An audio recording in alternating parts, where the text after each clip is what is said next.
creative collaboration, muscle-wielding grit, and passion for plants and animals. That's what Travis County Master Gardeners Julie Nelson and Kay Angerman brought to their new homestead, dubbed Katy Bird Farm. We bought the property in 2013.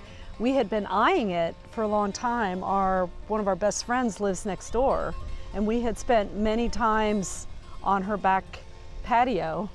We kept talking about this rough dreaming about part. living next door and doing something fabulous. When we first walked onto the property, we started designing it at that moment, but we had to back into it, literally our bodies, because we had to chainsaw a path so we could actually pull the truck into the property. First of all, we had to locate all of the oak trees. We have 26 oaks. So we cleared it all out, figured out where we were going to, build the house and all. This was over the course of a year.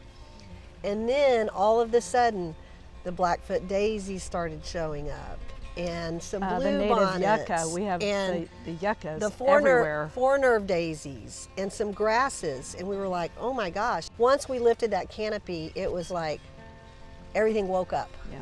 We love birds, and we want to make sure that we have a lot of habitat for them. Mm-hmm. So some of it was native, some of it we've enhanced. All of those cedars, that's protection for the chickens, because it's less room for hawks or owls, for predators to swoop in. We are on very, very rocky property out here. From previous gardens, they knew how to deal with rocky land and shade. Plus, they've got gardening roots. Our mothers, our grandmothers, my sister and brother-in-law own a big greenhouse in Des Moines. It's in the family.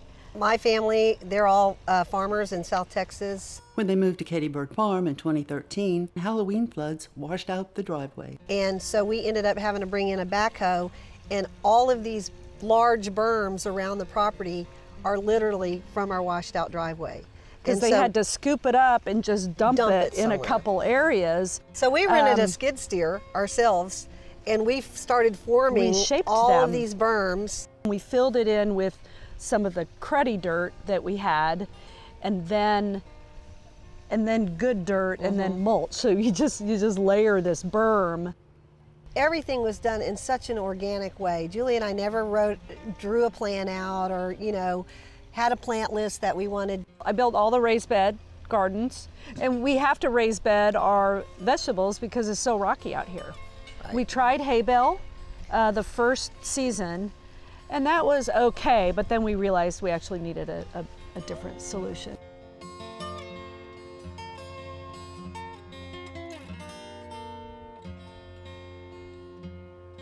Julie is really good at building, and I'm really good at holding things while she builds them.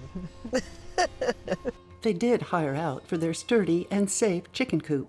And it's a mobile coop, so technically it could be moved. It's on wheels. I actually brought it in on my little John Deere Gator UTV. And then we've kind of just, made it our own thing. We attached we have an old dog kennel, and we attached that to it, and then created a little more fencing. space. So they can free range some, but we can have them in a protected area at times as well. We completely close them up at night, so they are completely protected. The happy hens are watched over by Our Lady of Guadalupe, rendered by graffiti stencil and mural artist Federico Archuletto, known as El Federico to his many fans. Then the chickens got company. The donkeys were clearly a midlife crisis for me. Some people go out and get a sports car or do something crazy. I got donkeys. It was just something that we'd always wanted. That I'd always wanted, and we wanted to have a little hobby farm. They charm up every spot with unique and personable vintage finds that Kay sources for her business, Hip Billy Kay. Kay will bring something home that's really cool, and she'll place it somewhere, and I'll be thinking, I think it might work, and I won't ask her necessarily. I'll move it and say, hey, what do you think? And more times than not, it works. We're like, oh, that does really work there. So we're constantly just kind of moving things around and looking for the right angles. So we have lots of collectible stuffs. And we utilize a lot of them. I mean, a lot of them really have a purpose, and most of them as planters. We've got a hog feeder with succulents in it. Over here is my dad's old cast iron crock. And That didn't your grandfather kept his minnows in it. One of their favorite finds is an old windmill that inspired the barn's design. This storage building and winter home to large container plants had to be substantial enough to support the windmill's weight and 10-foot girth. We owned the windmill before we owned this property, so we knew we needed to do something awesome. And then we light it up, and we keep the lights on it all year. It illuminates the whole garden at night, and it's fabulous. Then they added a greenhouse as a propagation station where they also overwinter cold tender plants. We actually got the greenhouse from the same guy that did the chicken coop. We pack that greenhouse. In the winter, you can barely get in. You can get in just enough to do the requisite watering. Otherwise, you cannot maneuver in there.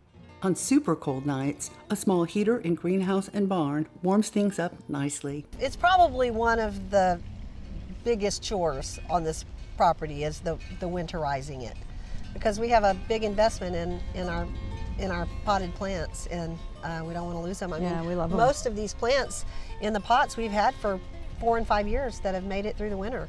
To protect plants from deer, they installed a 6-foot goat wire fence.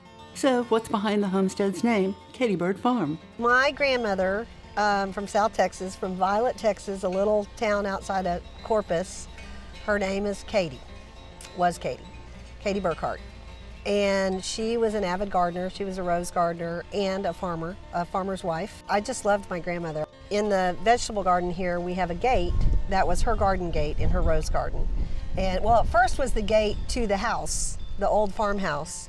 And then she moved it into her rose garden to be a feature, kind of like we have these features around. One feature honors a resident roadrunner who adopted them from day one. I've always kind of thought of my grandmother as my guardian angel, and so I feel like that has, manifested itself into this roadrunner. She followed me around yesterday, and sometimes I would come out and she would literally follow me all around the property. It was crazy. She's Katy Bird. And we're Katy Bird Farm.